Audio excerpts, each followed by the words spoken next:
Welcome to part 5 of my Spain and Morocco adventure. I am Angie, the Inner Glow Coach. Last week I left off at I was feeling ill at the dinner table, so I got up. I almost said I excused myself, but I don't even think I excused myself. I just got up thinking that I was just going to go to my room and throw up, feel better, and come back. But the last thing I remember was walking to the room. I remember walking through the lounge area. I don't even remember getting to the door. The next thing I knew, I woke up on the floor.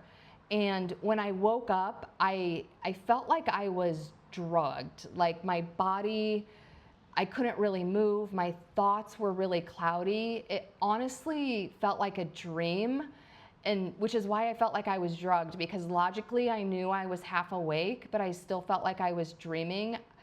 I don't know if you've ever taken that, I can't remember that sleep medication, but it's like prescription grade, but it basically, you feel like half asleep and half awake at the same time. It's super crazy. But anyway, so I'm lying on the floor. I feel like I'm drugged, and I was just like totally confused because like my body was limp, and then all of a sudden I felt like this searing pain because I was lying on my right cheek, and I just remember that like this side of my like face and neck were just like burning. And so I like reach up with my hand, but again it feels like a dream because I can't really feel my hand, but I can feel like how tender and raw these areas are. So then I'm like scanning my brain, like what happened? Like, am I drugged? I didn't know what was going on. So I propped myself up and I just started yelling for help because I didn't know what to do, and I wasn't really in a position to help myself because I was still half unconscious and couldn't move. So I was just yelling like, help, please help me. And as I start to regain consciousness, I started to think more logically. And I realized, because I'm in the room, the door is closed, and the other people, they're in the dining area, which is enclosed by these huge, heavy sliding doors, which were closed. So I was like, I'm yelling, and I'm like, there's no way anyone can hear me. So I'm already having a panic attack because I'm scared because I don't know what's going on. But then I start having a secondary panic attack because yelling for help when you know there's no one there to help you is an extremely helpless feeling. And so I just started having secondary anxiety about that because I totally have abandonment issues anyway from my childhood. So I think it was in this like semi-lucid state, it was just triggering all of my abandonment issues. But anyway, because I was slowly starting to regain consciousness, I was like, logically, I was like, they can't hear me. I need help. I'm not really in a good condition to walk to the dining area, but that's the only way I can alert someone that I need help. So it was almost like I was like a robot. I just got up and like went to the dining area. And I just remember walking with intention, like, don't fall over, don't fall over.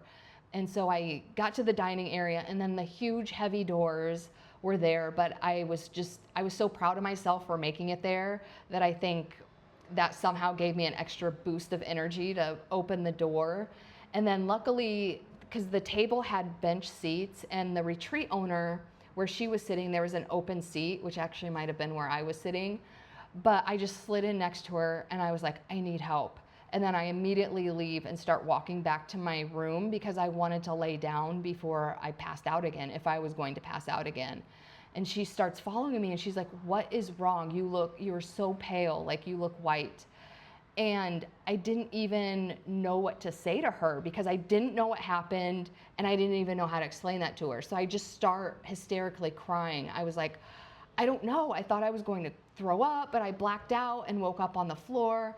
And I just start crying hysterically. So she took me to the room, and I sat down on my little twin bed, and she sat in front of me, and I'm trying to explain to her what happened, but it was just like I couldn't get the words out because I was just like crying hysterically. And so she got up and she wrapped her arms around me in a huge bear hug. And she just starts breathing, and she whispered in my ear, just breathe with me. And at first I'm just enjoying the sensation of her like breathing on my body because it just felt comforting. But then after a series of her breathing, I realized that I was hyperventilating and she was trying to regulate my breathing. And so I was like, okay, I need to breathe with her. But it just felt impossible because I was so panicked and I couldn't breathe. But I was like, okay, I'm gonna just try. So I started to breathe with her. And after what felt like forever, but was probably only a few minutes, I started to regulate my breathing and I was breathing like a normal person.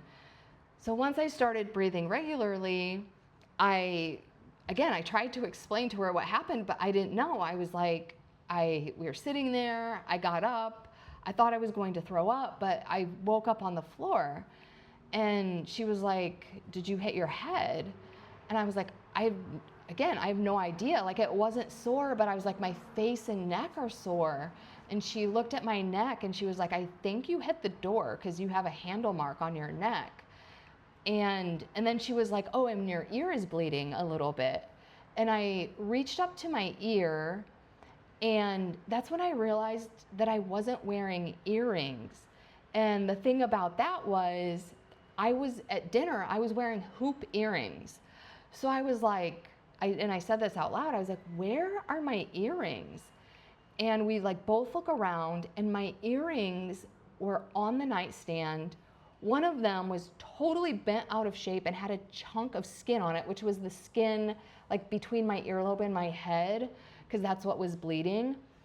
And I was like, that's so weird, because I had them on in the dining room, but then they were off when I woke up on the floor, yet it seems like I fell with them on.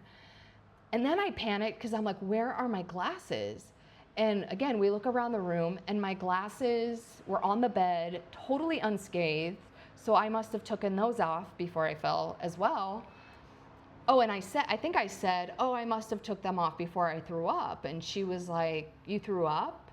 I was like, well, I don't remember, but I must have, because I was feeling nauseous. And she went to the bathroom to check the toilet, and she was like, well, there's nothing in the toilet. And I was like, well, I must have flushed it. And she was like, well, do you taste anything in your mouth? And I was like, oh, actually, that's a really good point, because I didn't taste anything in my mouth. So I don't think that I threw up, even though that's what I went in the room for. And so, and this is just adding to the confusion. You know, I was getting like more questions than answers by having this conversation. And so I asked her, how long was I gone? And she was like, oh, maybe like 10 minutes. I was like, 10 minutes? Like, what could have possibly, what was I doing in the room for that long? And she was like, and then I start panicking because that's a long time to be blacked out. And she was like, well, maybe it was like 5. And I was like, that's still a long time to be blacked out. And then I realized, because I woke up with my right cheek on the floor and my earrings were off when I woke up. So I actually came to the conclusion I must have fallen once, took off my earrings, and then fallen again. But I had no idea, because like things just weren't adding up. But then, in addition to this experience, just overall, I felt so betrayed by my own body, because it's like I didn't know why it had happened, and nothing like that had ever happened to me before. So it's like, how do I prevent this from happening again? Like, I didn't have any control about that. So that was also a very helpless feeling, to feel like I have no control over my own body. So, you know, eventually my roommate came back and she made sure I was fine, and she left. And as my roommate and I were getting ready for bed, I was looking in the mirror, and like there was like a chunk of skin above my eyebrow that was bleeding. My ear was bleeding. There was a huge, there was definitely a handle mark on my neck. And like the whole side of my face was just like throbbing in pain. And I mean, it was so painful that I couldn't even sleep. I think I only slept for a few hours that night. And then I woke up the next morning and like I could turn my head to the right, but I couldn't turn it to the left at all, which meant I couldn't surf because you have to have agility in your neck for safety, which I really wasn't disappointed about not surfing, but I was in so much pain that it really wasn't a relief from the cold water. But anyway, we were all eating breakfast together, and I felt like shit because I didn't sleep. I was in so much pain, and I also just had a ton of anxiety about not feeling safe in my body. And someone asked me how I was feeling, and I said, not very good. I'm in a lot of pain, and I'm kind of feeling anxious about what happened. And I was just met with this chorus of toxic positivity. Like, people were like, oh, you'll be okay. It won't happen again. Everything happens for a reason. Like just kind of stuff like that, which I understand the intention, but in the moment, it just didn't feel good. It actually felt really gross. And as a matter of fact, someone was like, well, maybe you're just stressed. It's like, yeah, no shit, I'm stressed. Like, I don't think, at this point, I don't think I was gone for an entire week. I think this was only like day 5 or 6 of my trip. And like every single day, like something had happened. So it's like, yeah, of course I'm stressed. But I've been through way more stressful things and didn't just totally pass out and not remember what happened. So I didn't feel seen or understood. But someone did have something helpful to say. They had basically brought a pharmacy with them, and they had codeine. So they were like, do you need codeine? Because basically had taken some ibuprofen, but it was like not even making a dent in the pain. So they gave me some codeine, and after everyone left to go surfing, I was hoping to take a nap, but the codeine hadn't kicked in yet. So I was like, okay, I'm gonna take a walk on the beach, and then I'm gonna come back and take a nap. And my anxiety was through the roof because I'm in physical pain. And it was just the anxiety-inducing part was just the feeling of like I didn't feel safe in my body, and I didn't feel like I can trust my body. And then I started focusing on the members of the retreat, like I just want space to feel how I feel, and they're not giving me space to feel how I feel because they're raining all this toxic positivity on me. And then I had an epiphany.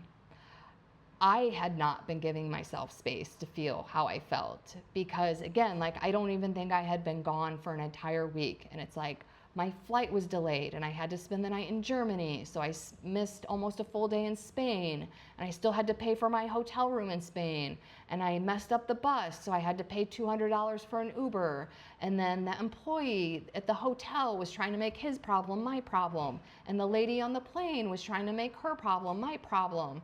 And then I get to the retreat, and it's like a gross room, a roommate for the same price as a single room, and just everything. Oh, the cold water, the joyless surfing. And the entire time that all of these things had been going on, I had been toxic positivitying myself. I'm like, everything's fine, I can handle it. And in that moment, I was like, I'm tired of being strong. Everything is not fine, and I'm tired of handling it. And then the second epiphany came. I was like, I regret coming on this trip. And as soon as I had that thought, it was like a relief, because that is the thought that I had been avoiding ever since the layover in Germany. So instead of suppressing it, I was finally allowing myself space to feel how I felt, and I had a total emotional breakdown, and I like ugly crying it all on the beach. But it felt so good because I was like just admitting to myself, like, I don't want to be here. I regret coming. I regret spending the time. I regret spending the money, and I'm really homesick and just want to go home. And that is what I've been avoiding. So stay tuned for next week, because even though it seems like it can't get any worse, the saga continues. So I will see you next week for part 6. Bye.